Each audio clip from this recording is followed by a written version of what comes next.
शिष्य जाता है।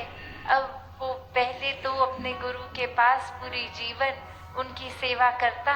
और फिर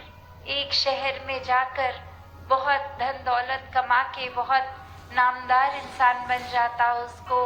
पूरी दुनिया एक सेलिब्रिटी की तरह पहचानने लग जाती। तो कैसे वो कुछ सालों बाद वापस अपने गुरु के पास अब आया और एक बहुत ही पैसों से भरी बोरी एक सामने रखी कि वो उस तरह रखते ही वो गुरु ने अपने शिष्य को देखकर कहा कि इतने शोर क्यों मचा रहे हो। और वो शिष्य सोचने लगा कि मैं तो कोई बातचीत भी नहीं कर रहा, मेरे तो इसमें कागज रूपी नोट है, कोई एक लोहे रूपी सिक्के भी नहीं कि छनक हुई हो और आवाज आई हो, तो शोर किस बात का गुरुजी कह रहे हैं। तो वो आगे से गुरुजी समझाते हैं कि ये दिखावे का शोर, ये अहंकार का शोर, कि मन में तो भाव ये था कि सेवा भाव से नहीं, समर्पित भाव से वो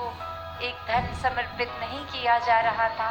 पर ये दिखाने वाले कि मेरे साथ जो सेवा करते थे वो वहीं के वहीं रह गए हैं। मैंने संसार में कितनी उपलब्धि ले ली है, एक मेरी एक महिमा हो गई है, मैं कोई इम्पोर्टेंस रखता हूँ इस दुनिया में, मुझे पहचानने वाले बहुत हो गए हैं। तो ऐसा भाव वो जब गुरु ने उस लिए ही पहचान लिया क्योंकि एक वो झलक गया मन का भाव। तो कैसे चाहे वो शोर रूप तो आवाज नहीं आई, पर फिर भी वो अहंकार का शोर, और ऐसे न जाने कितने ही शोर हम इंसान अपने अंदर पाल लेते हैं, हमें पता भी नहीं लगता अक्सर कि हमारा कोई व्यवहार ही किसी और को दिल को एक तड़पा रहा है, हमारा व्यवहार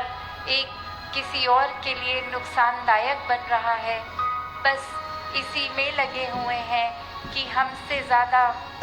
तो बल किसी में नहीं है, हमसे ज़्यादा ही बुद्धि तो किसी में नहीं है, हम जितने श्रेष्ठ हैं उतने तो और कोई एक इंसान भी हमारे मुकाबले का नहीं है। तो जहाँ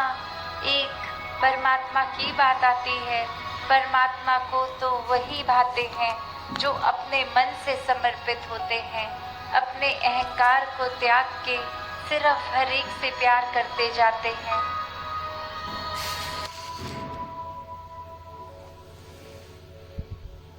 दो मित्र थे बच्चे, तो वो बच्चों ने एक के पास बहुत खूबसूरत पेंसिल्स थी और दूसरे मित्र के पास बहुत ही सारी टॉफ़ियाँ थी। तो वो दोनों मित्रों ने बात करते हुए कहा कि ऐसा करते हैं, तुम मुझे अपनी सारी टॉफ़ियाँ दे दो और मैं तुम्हें अपनी पेंसिल सारी दे दूँगा। तो जब उन्होंने ऐसा किया तो वो एक मित्र जिसके पास टॉफ़ी थी उसने एक टॉफ़ी वो छुपा कर अपनी जेब में डाल ली और बाकी उसको दे के बोला, ये लो मेरी सारी टॉफ़ियाँ रख लो। और जिसके पास पेंसिल्स थी उसने वो सारी पेंसिलें दे दी उसको, अपने पास कुछ नहीं रखा। फिर जब वो घर गए, रात हो गई, तो जो मित्र जिसने अपना सब कुछ दूसरे मित्र को दे दिया था, अपनी सारी पेंसिल्स दे दी थी, वो तो बहुत ही खुशी से सो गया कि मेरे को इतनी सारी टॉफ़ियाँ मिल गई हैं। उसने वो टॉफ़ियाँ खाई भी और आनंद भी लिया उसका। पर जिस मित्र ने एक टॉफ़ी अपने पास छुपाकर सारी पेंसिल्स दूसरे मित्र की ले ली थी, वो रात को ठीक से सो नहीं पाया क्योंकि उसके मन में यही विचार थे कि दूसरे ने मेरे साथ चीटिंग तो नहीं करी, कहीं कोई सबसे सुंदर पेंसिल उसने छुपा तो नहीं ली। तो अगर हम ऐसे ही मन में भाव बनाएंगे कि हमारे पड़ोसी को हम चालाकी कर रहे हैं और उससे हम ये एक्सपेक्ट करें कि उसने भी आगे से की हो, तो ऐसे विचारों को दूर रखते हुए अपने जीवन से, और ये पड़ोसी से मतलब सिर्फ वो नहीं कि घर के बिल्कुल साथ रहने वाला, ये तो हर एक को अगर वैसे देखें कि ये संसार में जहाँ हम रहते हैं हर कोई ही अपना है, हर कोई ही अपना पड़ोसी है। तो कैसे हर एक से प्यार करना है, हर एक से ये सोचते हुए कि हमने एक दूसरे के सहयोग से सहारा बनना है एक दूसरे का, हर एक के लिए एक दिल से उपकार करना है। तो ऐसी सोच को हमने जब धारण करना है तो ही वो एक असली रूप में एक शुभ सोच है, एक अच्छी सोच है, एक संतमति है। तो फिर वही बात कि अगर पड़ोसी से हम ऐसा नाता जोड़ें, ना कि ऐसा कि हमारे को उससे तकलीफ है तो हम उसको नुकसान पहुंचाएं। बहुत समय पहले एक राजा के दरबार के बाहर एक शोर हो रहा था और राजा ने वो बात जाननी चाहिए कि एक शोर क्यों हो रहा है। तो उसका सिपाही आके कहता है कि एक इंसान यहाँ से एक जिद लगा के बैठा है कि इस सराय में जो रहता है उससे मिलना है, और हम तो उस इंसान को समझा रहे हैं कि ये सराय नहीं है, ये राजा का महल है। तो वो उसी जिद पे अटका है कि इस सराय में रहने वाले मालिक को मिलवा दो। तो फिर वही राजा आके कहता है उस व्यक्ति को मेरे पास पेश किया जाए, और जब वो इंसान सामने, तो फिर वही बात कहता है कि आप इस सराय में रहते हैं, और राजा भी वही बात कहता है कि ये महल है, सराय नहीं है। तो कैसे वो इंसान कहता है कि ये अगर आप महल बुला रहे हैं तो ये महल आपका उस तरह ही हुआ था कि आपसे पहले हमारे राज्य में जो राज करते थे वो उनको हरा दिया आपने जंग में, और उनका ये महल आपके कब्जे में आ गया, तो अब ये आपका महल है। तो वो राजा कहता है हाँ बिल्कुल ठीक। तो वो इंसान आगे समझाता है कि ये फिर सराय ही तो हुआ, जिस तरह सराय में इंसान अक्सर आ जा सकता है, एक वो जगह ठिकाना किसी एक सिर्फ गुजरान मात्र, तो वो अपनी नहीं हो जाती। हम सिर्फ एक रात के आराम के लिए, कुछ दिनों के लिए आराम के लिए उस सराय के अंदर जा सकते हैं। उसी प्रकार ये आपकी, जिसको आप महल बुला रहे हैं, वो एक सराय ही तो हुई। ये जीवन ने कब खत्म हो जाना है, इस महल ने आपके साथ इस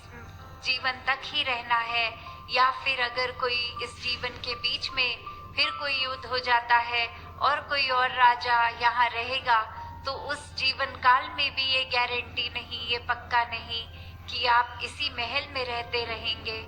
तो जहाँ एक घर, एक महल भी अपना साथ नहीं जाएगा, वहाँ फिर क्या साथ जाएगा। ये सराय ही इसलिए है कि हम सब इस जीवन में आते हैं मेहमान की तरह रहकर और फिर चले जाते हैं। तो वो जीते जी एक बात वही कि कुछ भी हम इकट्ठा कर लें, वो जाने वाला साथ नहीं है। तो इस कहानी का यही निष्कर्ष कि अपने जीवन में हम एक जो भी पल में हैं उसको पूर्णता से जिए, नहीं तो अगला पल पता नहीं कब है हमारा आखिरी। और जीते जी इस परमात्मा से हर एक नाता दिल का जोड़ के, इसको जान के अंग संग फिर अगर हम जीवन जिएंगे तो ही वो मुबारक जीवन बन सकेगा।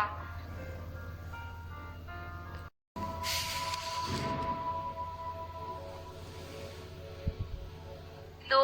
मित्र थे बच्चे, तो वो बच्चों ने,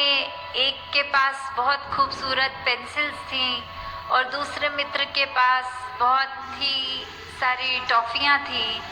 तो वो दोनों मित्रों ने बात करते हुए कहा कि ऐसा करते हैं, तुम मुझे अपनी सारी टॉफियाँ दे दो और मैं तुम्हें अपनी पेंसिल सारी दे दूँगा। तो जब उन्होंने ऐसा किया तो वो एक मित्र जिसके पास टॉफ़ी थी, उसने एक टॉफ़ी वो छुपा कर अपनी जेब में डाल ली और बाकी उसको दे के बोला ये लो मेरी सारी टॉफ़ियाँ रख लो। और जिसके पास पेंसिल्स थी उसने वो सारी पेंसिलें दे दी उसको, अपने पास कुछ नहीं रखा। फिर जब वो घर गए, रात हो गई, तो जो मित्र जिसने अपना सब कुछ दूसरे मित्र को दे दिया था, अपनी सारी पेंसिल्स दे दी थी, वो तो बहुत ही खुशी से सो गया कि मेरे को इतनी सारी टॉफ़ियाँ मिल गई हैं। उसने वो टॉफ़ियाँ खाई भी और आनंद भी लिया उसका। पर जिस मित्र ने एक टॉफ़ी अपने पास छुपाकर सारी पेंसिल्स दूसरे मित्र की ले ली थी, वो रात को ठीक से सो नहीं पाया, क्योंकि उसके मन में यही विचार थे कि दूसरे ने मेरे साथ चीटिंग तो नहीं करी, कहीं कोई सबसे सुंदर पेंसिल उसने छुपा तो नहीं ली। तो अगर हम ऐसे ही मन में भाव बनाएंगे कि हमारे पड़ोसी को हम चालाकी कर रहे हैं और उससे हम ये एक्सपेक्ट करें कि उसने भी आगे से की हो, तो ऐसे विचारों को दूर रखते हुए अपने जीवन से, और ये पड़ोसी से मतलब सिर्फ वो नहीं कि घर के बिल्कुल साथ रहने वाला, ये तो हर एक को अगर वैसे देखें कि ये संसार में जहाँ हम रहते हैं हर कोई ही अपना है, हर कोई ही अपना पड़ोसी है, तो कैसे हर एक से प्यार करना है, हर एक से ये सोचते हुए कि हमने एक दूसरे के सहयोग से सहारा बनना है एक दूसरे का, हर एक के लिए एक दिल से उपकार करना है। तो ऐसी सोच को हमने जब धारण करना है तो ही वो एक असली रूप में एक शुभ सोच है, एक अच्छी सोच है, एक संतमति है। तो फिर वही बात कि अगर पड़ोसी से हम ऐसा नाता जोड़ें, ना कि ऐसा कि हमारे को उससे तकलीफ है तो हम उसको नुकसान पहुंचाएं।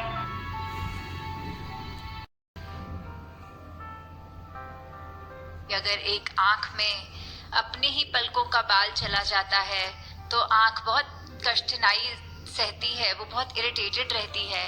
और फिर अगर वो ज़्यादा देर पड़ा रहता है और थोड़ी शीशा खुद देखना पड़ता है उसको निकालने के लिए, या कोई निकाल देता है, तो फिर भी वो आंख की लाली कुछ देर कायम रहती है। वो इरिटेशन, वो बाल हट भी गया चाहे, फिर भी एक वो परेशानी में थोड़ी देर और रहती है। तो वो जो जड़ है वो तो ख़त्म हो गई, पर एक उसके आफ्टर इफेक्ट्स होते हैं। ऐसे ही एक हम सबके पास जो है हमारे बोल हैं, तो कैसे हम अगर किसी को